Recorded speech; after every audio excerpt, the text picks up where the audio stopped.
This is Einstein on education.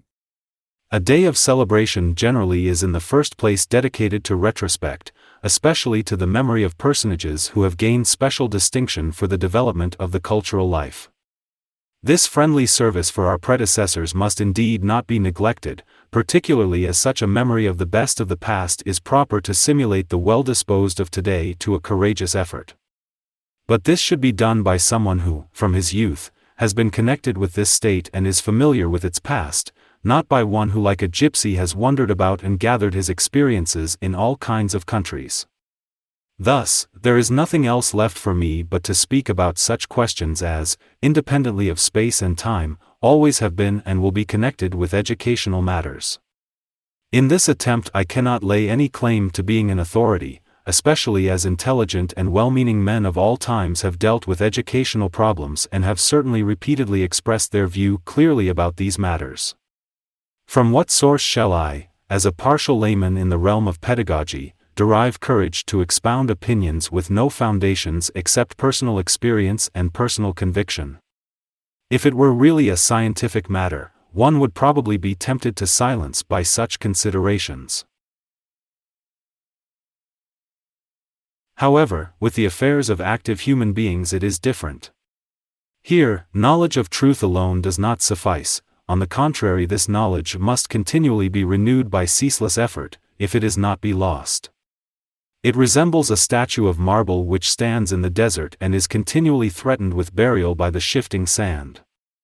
The hands of service must ever be at work, in order that the marble continue lastingly to shine in the sun. To these serving hands mine shall also belong. The school has always been the most important means of transferring the wealth of tradition from one generation to the next. This applies today in an even higher degree than in former times, for through modern development of the economic life, the family as bearer of tradition and education has been weakened. The continuance and health of human society is therefore in a still higher degree dependent on the school than formerly. Sometimes one sees in the school simply the instrument for transferring a certain maximum quantity of knowledge to the growing generation. But that's not right. Knowledge is dead. The school, however, serves the living. It should develop in the young individuals those qualities and capabilities which are of value for the welfare of the Commonwealth. But that does not mean that individuality should be destroyed and the individual becomes a mere tool of the community, like a bee or an ant. A community of standardized individuals without personal originality and personal aims would be a poor community with no scope for development. On the contrary, the aim must be the training of independently acting and thinking individuals, who, however, see in the service of the community their highest life problem. But how shall one try to attain this ideal? Should one perhaps try to realize this aim by moralizing? Not at all. Words are and remain empty sound, and the road to perdition has ever been accompanied by lip service to an ideal. But personalities are not formed by what is heard and said but by labor and activity. The most important method of education accordingly always has consisted of the where pupil was urged to actual performance. This applies as well to the first attempts at writings of the primary boy as to the doctor's thesis on graduation from the university, or as to the mere memorizing of a poem, the writing of a composition, the interpretation and translation of a text, the solving of a mathematical problem or the practice of a physical sport. And nobody will maintain that the administration of the school and the attitude of the teachers do not have an influence upon the molding of the psychological foundation for pupils. Give into the power of the teacher the fewest possible coercive measures, so that the only source of the pupil's respect for the teacher is the human and intellectual qualities of the latter.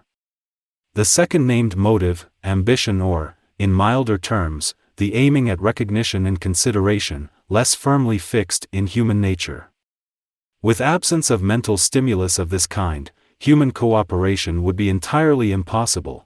The desire for approval of one's fellow man certainly is one of the most important binding powers of society. In this complex feelings, constructive and destructive forces heat closely together. Desire for approval and recognition is a healthy motive, but the desire to be acknowledged as better, stronger, or more intelligent than a fellow being or fellow scholar easily leads to an excessively egoistic psychological adjustment, which may become injurious for the individual and for the community. Therefore, the school and the teacher must guard against employing the easy method of creating individual ambition, in order to induce the pupils to diligent work. Darwin's theory of the struggle for existence and the selectivity connected with it has by many people been cited as authorization of the encouragement of the spirit of competition. Some people also in such a way have tried to prove pseudo-scientifically the necessity of the destructive economic struggle of competition between individuals. But this is wrong, because man owes his strength in the struggle for existence to the fact that he is a socially living animal. As little as a battle between single ants of an ant hill is essential for survival, just so little is this the case with the individual members of a human community. Therefore, one should guard against preaching to the young man success in the customary sense as the aim of life. For a successful man is he who receives a great deal from his fellow men, usually incomparably more than corresponds to his service to them. The value of a man, however, should be seen in what he gives and not what he is able to receive. If you have followed attentively my meditations up to this point, you will probably wonder about one thing. I have spoken fully about in what spirit, according to my opinion, youth should be instructed. But I have said nothing yet about the choice of subjects for instruction, nor about the method of teaching.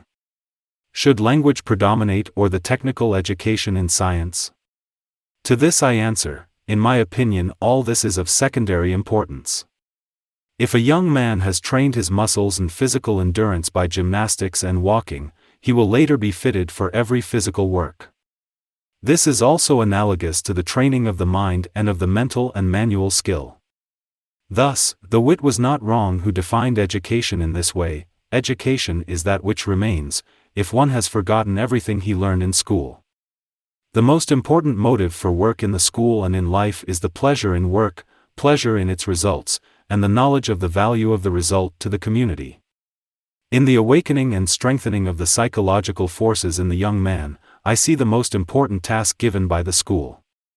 Such a psychological foundation alone leads to a joyous desire for the highest possessions of men, knowledge and artist-like workmanship. The awakening of the productive psychological powers is certainly less easy than the practice of force or the awakening of individual ambition, but is the more valuable for it. The point is to develop the childlike inclination for play and the childlike desire for recognition and to guide the child over to the important fields for society. It is that education which in the main is founded upon the desire for successful activity and acknowledgement. For this reason I am not at all trying to take sides in the struggle between the followers of the total philologic historical education and the education more devoted to natural science. On the other hand, I want to oppose the idea that the school has to teach directly that special knowledge and those accomplishments which one has to use later directly in life. The demands of life are much too manifold to let such a specialized training in school appear possible. Apart from that, it seems to me, moreover, objectionable to treat the individual like a dead tool. The school should always have as its aim that the young man leave it as a harmonious personality, not as a specialist. This in my opinion is true in a certain sense even for technical schools, whose students will devote themselves to a quite definite profession. The development of general ability for independent thinking and judgment should always be placed foremost, not the acquisition of special knowledge. If a person masters the fundamentals of his subject and has learned to think and work independently, he will surely find his way and besides will better be able to adapt himself to progress and changes than the person whose training principally consists in the acquiring the detailed knowledge. Finally, I wish to emphasize once more that what has been said here in a somewhat categorical form does not claim to mean more than the personal opinion of a man, which is founded upon nothing but his own personal experience, which he has gathered as a student and as a teacher.